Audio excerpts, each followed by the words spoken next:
Hello everyone and welcome to a new video. This is going to be minimalism rules that I do not follow. Of course, not everybody follows the same rules, but I think these are pretty common things that minimalists do, but I choose to not do because they do not work for me. So this video is actually in collaboration with Victoria. She is a content creator that makes videos about minimalism from Ukraine, and I just love her videos, I have to say. Her channel is smaller than mine, but her videos are so good. Like, I'm learning stuff from her, and she is funny, she is like skilled and experienced and has so many good insights about minimalism, and I can just highly recommend you check her out. She also made a video about minimalist rules she does not follow, and I'm gonna link her channel down below in the description for you to check out.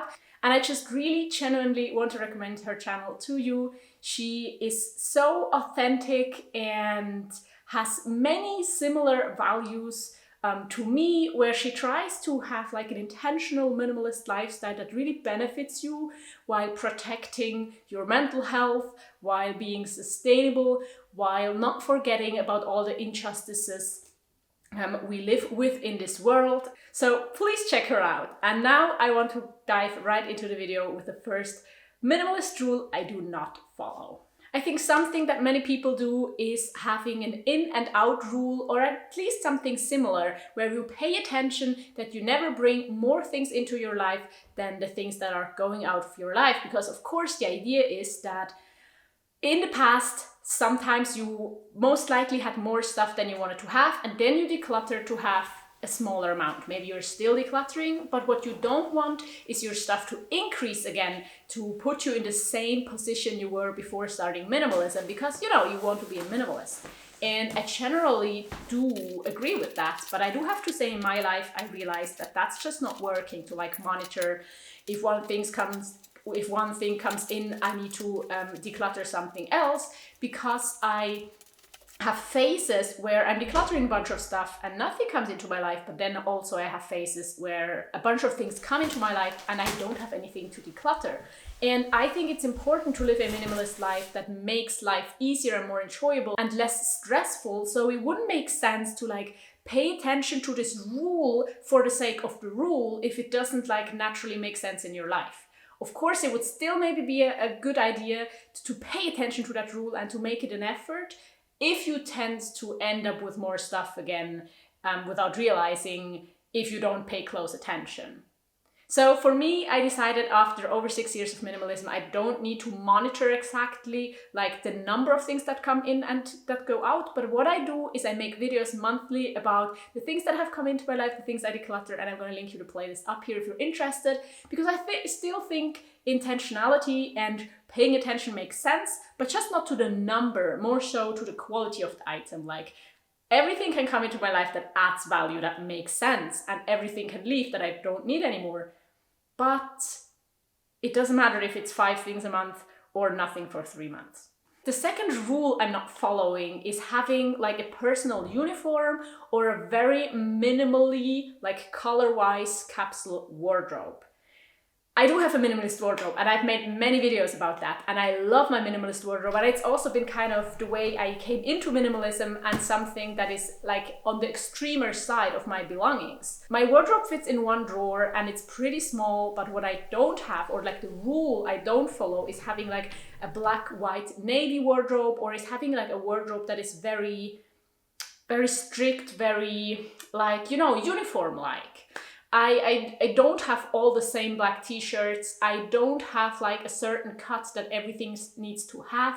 I don't have like a super broad variety of things. For example, I don't wear skirts or dresses. There's nothing wrong with that, but I prefer not to. I also don't wear high heels or belts, or there are several things I don't own, yes. But I still think my wardrobe is to some extent playful, has a lot of different colors, changes every few months actually, and doesn't really fit into, the black, white, navy, super minimalist capsule wardrobe or like a personal uniform. And then the third minimalist rule I do not follow is something Victoria actually talks about as well in her video, and it's about minimizing every aspect of your life. And that's totally true. I don't do that. And I think while it makes sense to kind of declutter or pay attention to every area of your life, there are areas I just have a lot of stuff in, and one particular is my kitchen.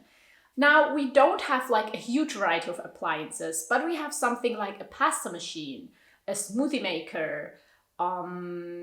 We have like just different tools for various different kinds of dishes that we like to cook, because while I'm kind of in a rut, so I haven't enjoyed cooking that much during the past year, but in general, I love cooking. I love trying out new things. I love cooking meals from all over the world, and that comes with more stuff, like more different kinds of spices, more different kinds of like equipment. And our kitchen is not huge, but it's full, and it's definitely not the absolute essentials you need to cook yourself a meal, but it's like more to make it possible for us to cook various different kinds of dishes and things. Also, we have like over 30 houseplants, and I have like 20 kilograms of knitting wool for my small knitting business that I also have. So there are definitely areas where I'm not a minimalist, and I don't think that's a problem at all, because if these areas, like if these things bring you value, then why not have them?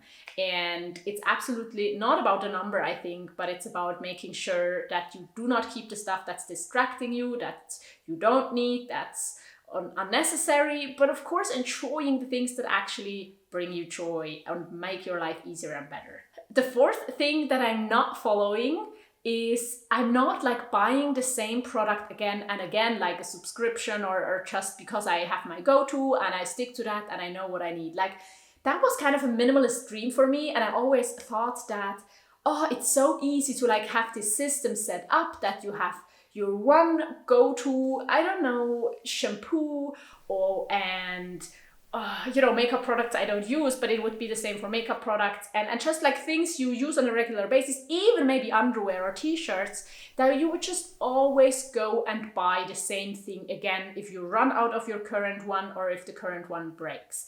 And you know that sounds easy, that sounds great, just having that thing you love and sticking by that, and you can eliminate a lot of thoughts and worries and stress and research if you just have that one product to stick by.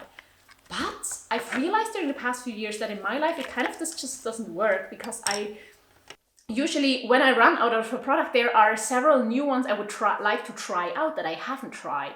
If one of my t-shirts is like worn out and has a lot of holes, there usually are other kinds of t-shirt I would like to have and not the same one again. So up until now in my life, that just hasn't worked.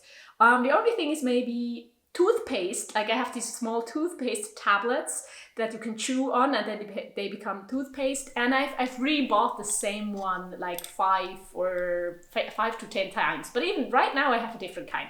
So I'm not sticking to the same product and buying it again and again to make stuff easier, but usually I just want to try out something new and try something else, and I don't think it's a problem, but I also think there are a lot of benefits to finding something you can just stick to.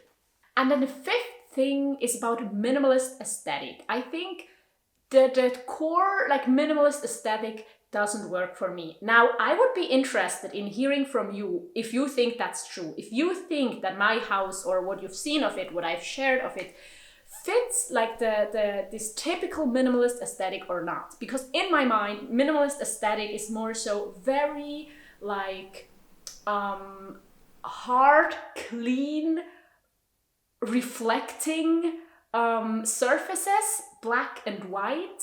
It's usually bigger spaces with less stuff, no plants, kind of very specific like minimalist furniture and minimalist pieces, no visual clutter whatsoever, and it looks like super clean all the time. And that's not the aesthetic I like. Like I like for spaces to be a bit on the warmer side, so I love wood in my apartment, in my life, and not everything is real wood. Also, for example, our floors are fake wood and we couldn't decide on them, so they're just what they are. But I like brown, so I like wood, I like brown in my wardrobe, and I like plants, so there's also a lot of green, and I like certain things in colors, so there are certain colors. But I also wouldn't say that my aesthetic is like the opposite of a minimalist aesthetic, so I definitely think of it as a minimalist aesthetic, but it's just not like the typical minimalist aesthetic. I don't own Apple products, for example, as well.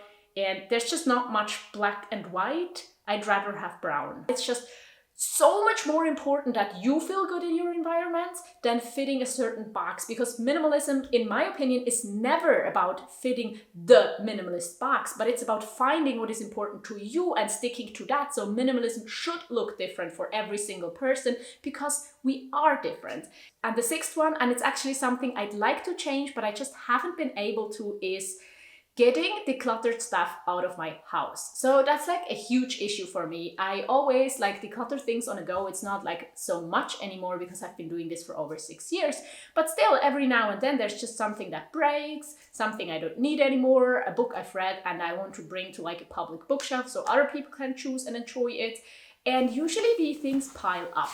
And I've talked about it before, and I would say now that I wouldn't recommend you go out immediately as soon as you have one piece that you need to bring somewhere that you can just not like throw in the trash. I do think it makes sense to kind of collect it and do it every few months or every few weeks maybe, or after a bigger declutter. But I have to say that I just struggle with that. I just end up keeping stuff sometimes a year in my apartment. It also has to do with that it's sometimes really hard to find a new home for decluttered stuff in a sustainable way, and sometimes it's impossible, sometimes it takes time. A lot of time it just takes a lot of effort to find a new home, and I'm struggling there. Like, you know, the colliding principles of sustainability and minimalism, and just using my energy in a way that you know, that I'm satisfied with it still. That's kind of my problem. So while these are the rules that I don't follow, I do want to say that rules in general, especially when it comes to minimalism, are not there to restrict you.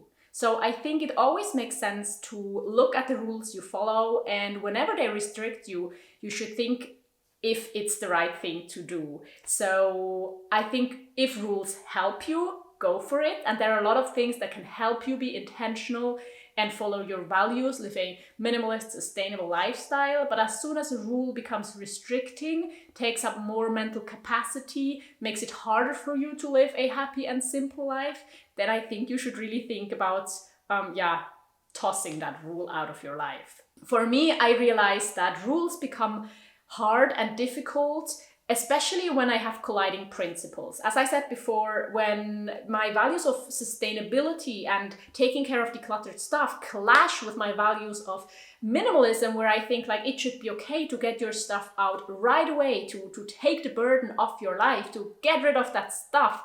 And you know, there's just no perfect solution. I have to find a balance and a compromise between like being super sustainable and super minimalist.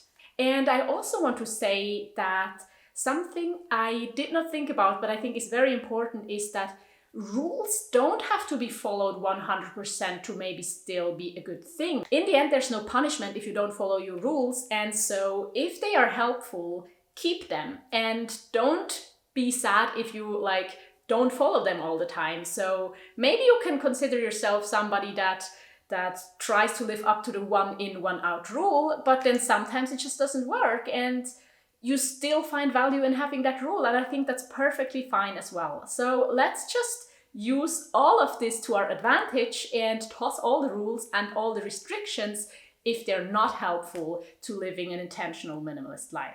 So I hope you enjoyed this video. Do not forget to check out Victoria's video and Victoria's channel.